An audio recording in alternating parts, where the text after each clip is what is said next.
Surf's Up and Bunga Doos and all that other summer sling that kids these days say. I remember being a kid. It seems like yesterday. It's probably because it was yesterday. But anyways, I bring that up because this is my last movie review. My last movie review of being a handsome 23-year-old, that is. Yes, my birthday is coming, June 12th, this Monday.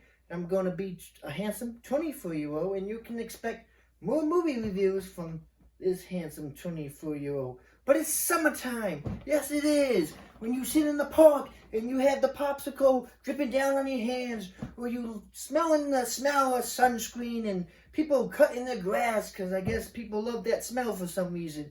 And you're getting your Zoom tans and tans by the sun and having your water fights and all that. But my favorite part of summer is the summer blockbuster season, when all the big studios put their big blockbuster films, and I got to see one. Transformers: Rise of the Beast.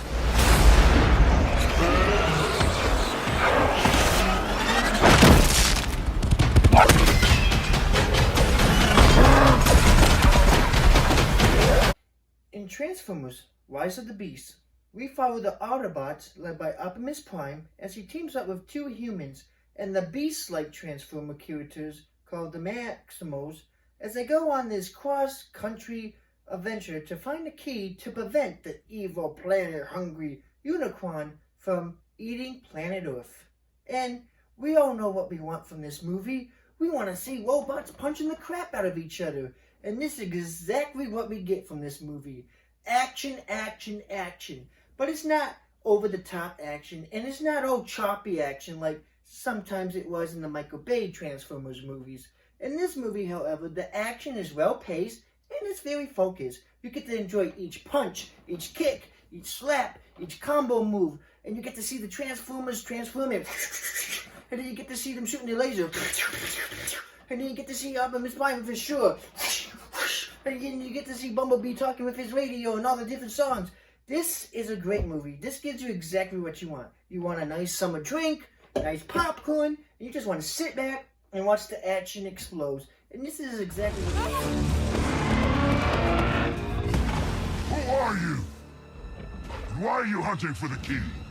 Yo, Donkey Kong, stay away from my friends! Special effects in this movie are phenomenal. Yes, sometimes you may be able to say, hey, somebody CGI that. But a lot of these designs are really awesome. I mean, Optimus Prime and some of the other Autobots really look like themselves from the 80s, from the animated series and the toy line. And I love how they kept Bumblebee design from his movie in 2018. I thought that was phenomenal. And Unicron, who was introduced in the Transformer animated movie, is awesome in this. His design is really good. It's really threatening. And I love how all the action has like different themes, like different tones. Like some of the action could be funny, some of the action is fast paced, some of the action is exciting, and some of it is very intense.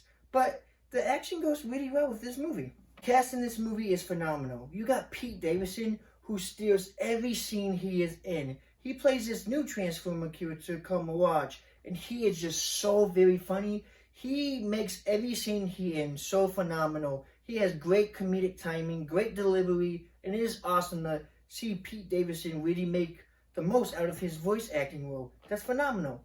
Then you got the legendary Peter Cohen, the voice behind Optimus Prime. He's been doing this character for decades, and he does it justice, and he does it with his big, loud voice, and he just really brings to life Optimus Prime. And you can just see that in his delivery. You also got Peter Dinklage. He plays the henchman to Unicron, Surge.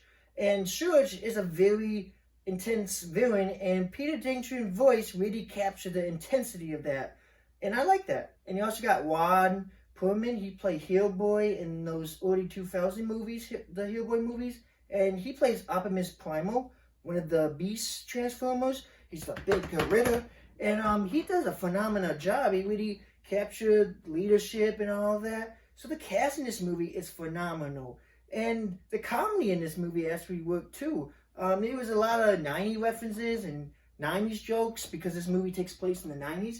And I love how it feels like a 90s action movie. The way it's shot, the way it's directed. And it really works. I really like it. This also has a phenomenal soundtrack. You just want to dance in your seat. You know, when you hear LL Cool J, I'm gonna knock you out. You know, and all those 90s soundtrack, you just like in your seat, like, yeah, yo, yo, yo, yo, yo. It is phenomenal. It really captured the 90s. And like I said, I love the special effects. This is a really good movie. It's entertaining. Even though this is a great movie, there are some things for me that get in the way, and this might also get in the way of your viewing. And I think it is important to talk about this stuff because it is important to talk about the pros and the cons in the movies. And the main thing for me is the humor. A lot of the humor hit, but there are tons of jokes that do miss the mark. And when they miss, you kind of feel it, and it distracts you from that scene.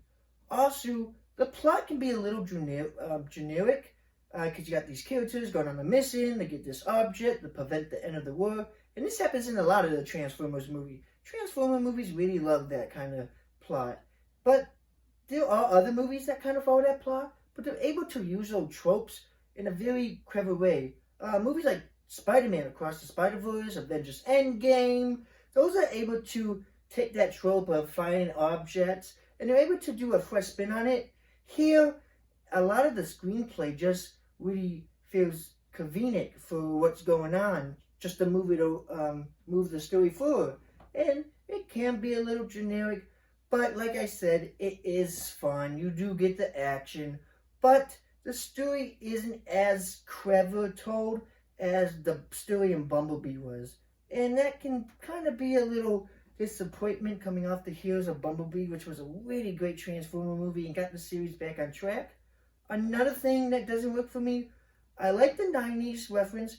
I do like some of them. This movie really does have the feel of the 90s, but there are times where I feel like this movie is shoving down as many 90s references as it can down your throat just to say, hello, we take place in the 90s. And sometimes it just feels like out of the blue and it just slows things down. And you don't need to really use, you don't really need to use references all the time to tell us what time and place we're in. That's where the production design and the costume design and the soundtrack comes from. But yeah, even though there are some flaws, this is a very exciting movie. This is fast-paced. This is very exciting, very energetic. If you want to see robots, if you're a big fan of the Transformers, if you love these type of big movies, you're going to enjoy this. You're going to enjoy it with your big pile of buttery, expensive popcorn, your summer drink. It is a really good movie. If you're not a Transformer fan, this may not be the movie for you, but if your girlfriend, boyfriend, husband, wife, kids drag you to this, I don't think you're going to be bored, and I don't think you're going to be dull, because there is a lot of excitement going on, and it's just a fun time to spend in the AC. So yes, I really like Transformer Rise of the Beast. It also has a great ending that kind of hint to maybe a Hasbro cinematic universe. Hasbro is the maker of the toys, and they also make other toys. Hint, hint. And I think that's going to be cool. I think this movie really leaves a lot of opportunities to be explored in the Transformers universe, so I'm very excited for that. So yeah, I recommend Transformers Rise of the Beast. I give it 3 out of 5 stars. Alright, thank you for watching this other review. There's more coming, more content coming. Please hit that like button, please. Pretty please. And please hit that subscribe button. Pretty please. And have a great summer. And remember, I don't know what I was going to say, but just remember,